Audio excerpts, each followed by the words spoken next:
पंडित जवाहरलाल नेहरू ने कहा मत जाओ, तो सीतामढ़ी में मां जानकी का भी भव्य मंदिर का निर्माण ये एनडीए की बीजेपी की सरकार करवा रही है। अब यूपी में दंगा नहीं, सब चंगा है। कांग्रेस के लोग आज आवश्यकता पड़ती है कैसे इन लोगों ने बिहार के ही पुत्र से सीताराम केसरी को अपमानित किया था। यही तो कांग्रेस है। कैसे जेपी के सपनों को आरजेडी ने धूल दूषित करने का काम किया था, किससे छुपा हुआ नहीं।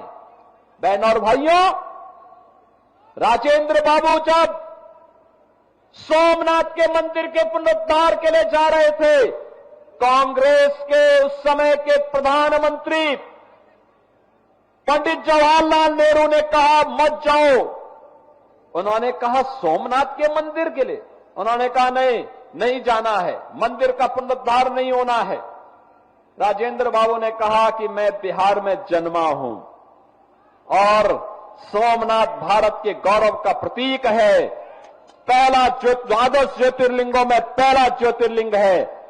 आवश्यकता पड़ेगी अपने पद से इस्तीफा दूंगा, लेकिन सोमनाथ के मंदिर के पुनरुद्धार कार्यक्रम में जरूर जाऊंगा।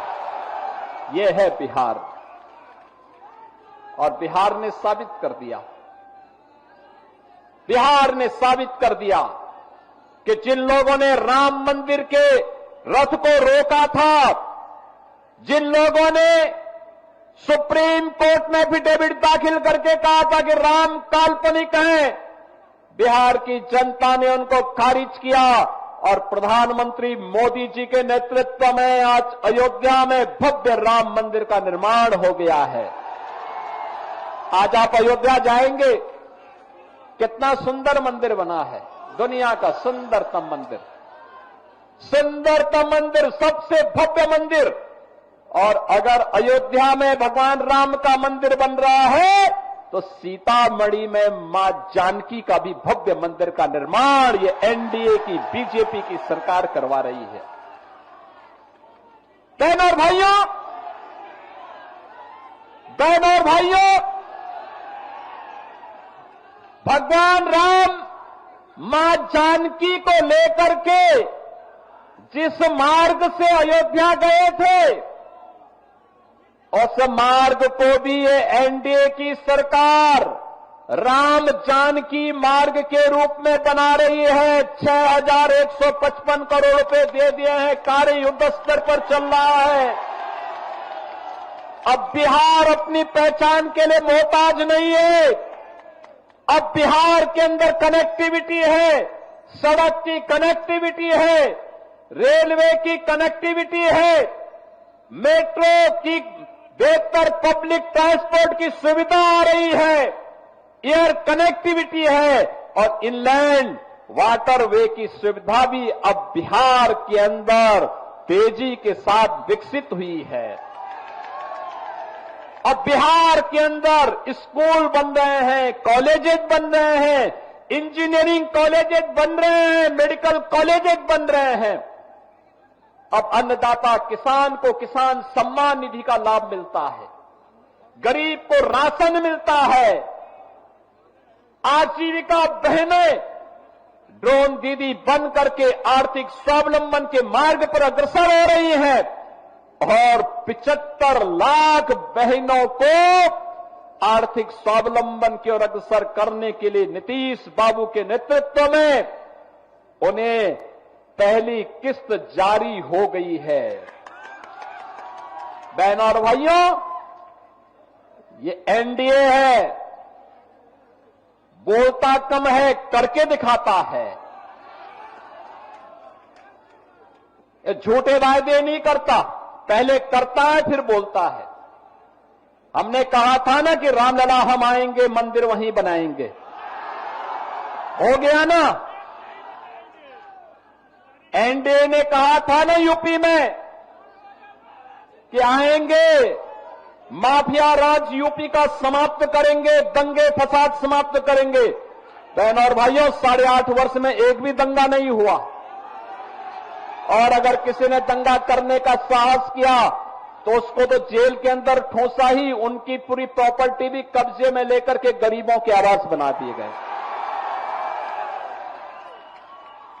अब यूपी में दंगा नहीं, सब चंगा है। अब यूपी में दंगा नहीं कर सकता कोई। पर्व और त्योहार के पहले, दंगाई के पहले की उसको बता दिया जाता है कि भाई दंगा करोगे तो खानदानी पूरी प्रॉपर्टी भी जाएगी, कहीं भीख भी नहीं मिलेगी। बहनों और भाइयों, और हमने कहा था ना, माफिया राज सदैव के लिए समाप्त करेंगे और बहुत अच्छे ढंग से उनके जहन्नुम के टिकट काटे गए। बहुत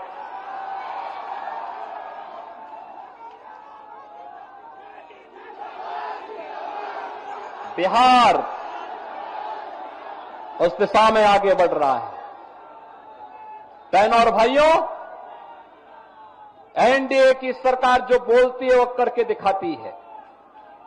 हर प्रकार की सुविधा हर गरीब के लिए, हर गांव के लिए, हर किसान के लिए, हर नौजवान के लिए, हर बहन और बेटी के लिए, और इसके लिए प्रधानमंत्री मोदी जी के नेतृत्व में 11 वर्ष में एक भारत श्रेष्ठ भारत की तर्ज पर पूरे भारत को और विकसित भारत बनाने की दिशा में जो कार्य प्रारंभ हुए हैं, विकसित भारत के लिए जो मैंने कहा, विकसित बिहार चाहिए और विकसित बिहार के लिए एनडीए की सरकार फिर से चाहिए।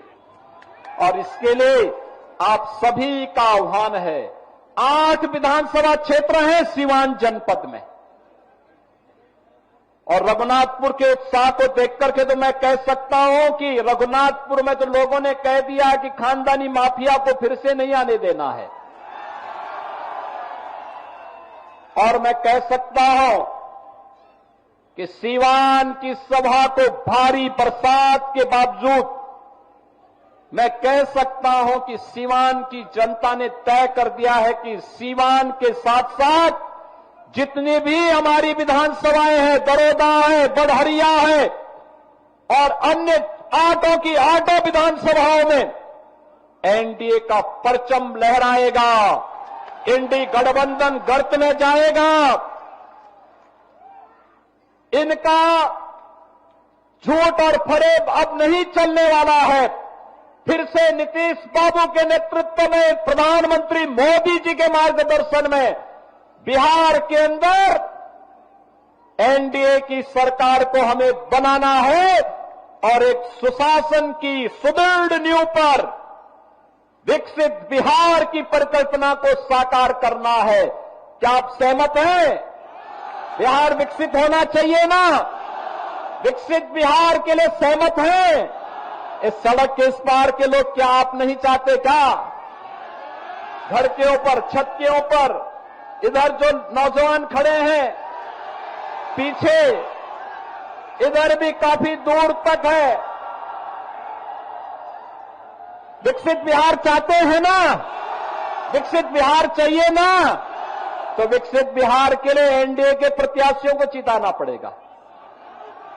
एनडीए के प्रत्याशी बीजेपी के हो, जेडीयू के हो, लोक जनशक्ति पार्टी के हो या फिर हम के हो, इन सभी में जिस भी पार्टी से दिया गया जो अधिकृत प्रत्याशी है, उसे एनडीए के द्वारा, उस पार्टी के द्वारा जो घोषित चुनाव चिन्ह है उसके अनुरूप हम विजयी बना करके भेजेंगे। तो विकसित बिहार की परिकल्पना और विकसित बिहार से फिर से भारत के स्वर्ण युग की ओर, राम राज्य की अवधारणा को साकार करने को हमें आगे बढ़ना है। इस विश्वास के साथ आप सभी के प्रति हृदय से आभार व्यक्त करते हुए, इतनी भारी बारिश के बाद आपका जो उत्साह अभिनंदनीय है, आपको मैं हृदय से धन्यवाद देते हुए वाणी को देता हूं विराम। मेरे साथ बोलेंगे जय श्री राम।